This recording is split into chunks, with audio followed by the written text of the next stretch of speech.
मंडळींनो, आता आम्ही आहोत पुणे जिल्ह्यातील आंबेगाव तालुक्यामध्ये. खरं तर सह्याद्रीच्या पर्वत रांगांच्या पायथ्याशी वसलेलं हे गाव आणि शेतकऱ्यांच्या उदरनिर्वाहाच्या दृष्टीने खूप महत्वाचं आहे. येथून पुणे, मंचर किंवा आळेफाटा किंवा मुंबईला सुद्धा याच शेतकऱ्यांच्या शेतीतून माल तेथे विकण्यासाठी नेला जातो. या खरं तर बाजूला आपण सह्याद्रीच्या पर्वत रांगा पाहतोय आणि आमचे कॅमेरामॅन सलमान कुर्णे आपल्याला या पर्वत रांगा दाखवण्याचा प्रयत्न करतायत.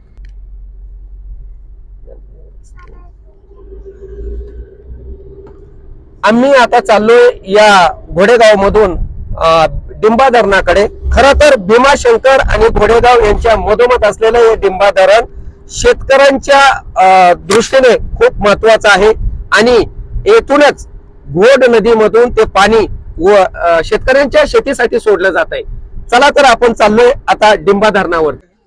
आता आपण पोहोचलोय या डिंबा धरणावरती, जे आंबेगाव तालुक्यातील आणि या पुणे जिल्ह्यामधील एक नामांकित धरण आहे आणि येथूनच या संपूर्ण घोड नदीमधून, ही घोड नदी आपण बाजूला पाहू शकता, ही घोड नदी आहे आणि इथूनच ह्या नदीचा उगम झालाय.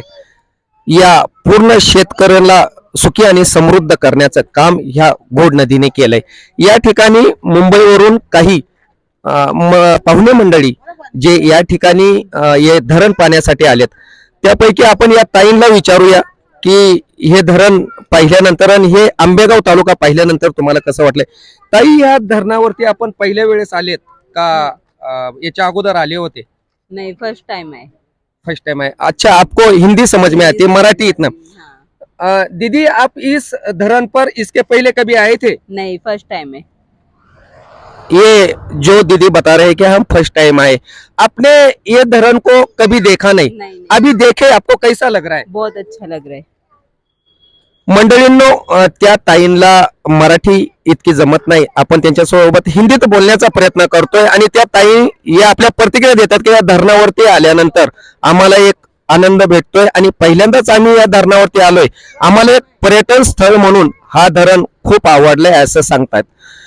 दीदी, आप इधर से अभी ये धरण देख के आपके घर पे जाएंगे कि आप पूरा उसको पानी को भी देखना चाहेंगे, अंदर कितना पानी है? पानी को भी देखना चाहेंगे कितना पानी है. अच्छा अच्छा दीदी, जरूर आपको हम सफर में लेके जाएंगे पानी की तरफ.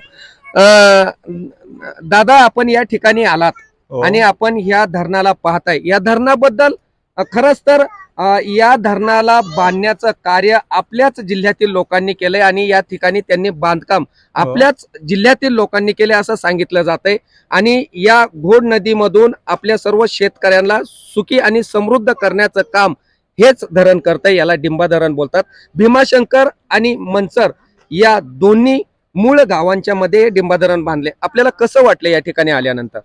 भरपूर चांगलं वाटतं इथं आणि मनाला शांती आली का, म्हणजे मस्त वाटलं. इथलं वातावरण बी खरं तर आपण पाहू शकता आपल्या पुणे जिल्ह्यामध्ये हे धरण असं आहे का इथून या विजेची निर्मिती होते, इथून वीज निर्मिती होते या धरणावरनं. हे पाहू शकता आपण वीज निर्मितीचं ठिकाण आहे.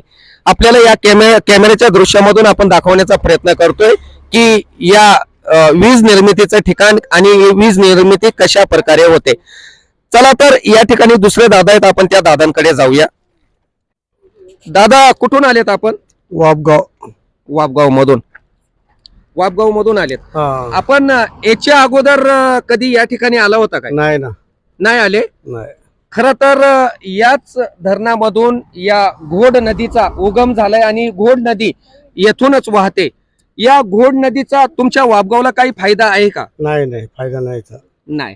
मग तुम्हाला त्या साईडला तुम्ही राहता, त्या साईडला तुम्हाला शेतीच्या उदरनिर्वाहासाठी काही धरण वगैरे काही आजूबाजूला असं? विहिरीची काम आहे सगळी, विहिरी.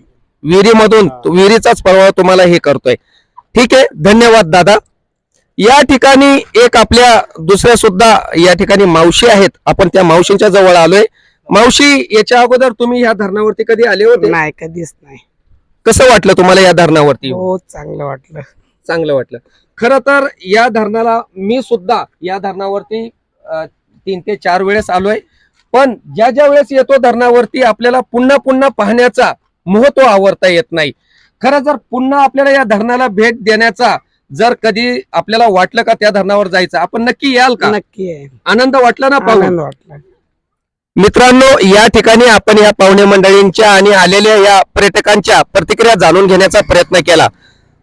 हा जो आंबेगाव मधील हा जो डिंब धरण आहे याचं दृश्यच मनाला मोहक करतंय आणि मनाला मोहक केल्यानंतर आपल्याला असं वाटतंय की पुन्हा पुन्हा या ठिकाणी आपण यावं असं वाटतंय.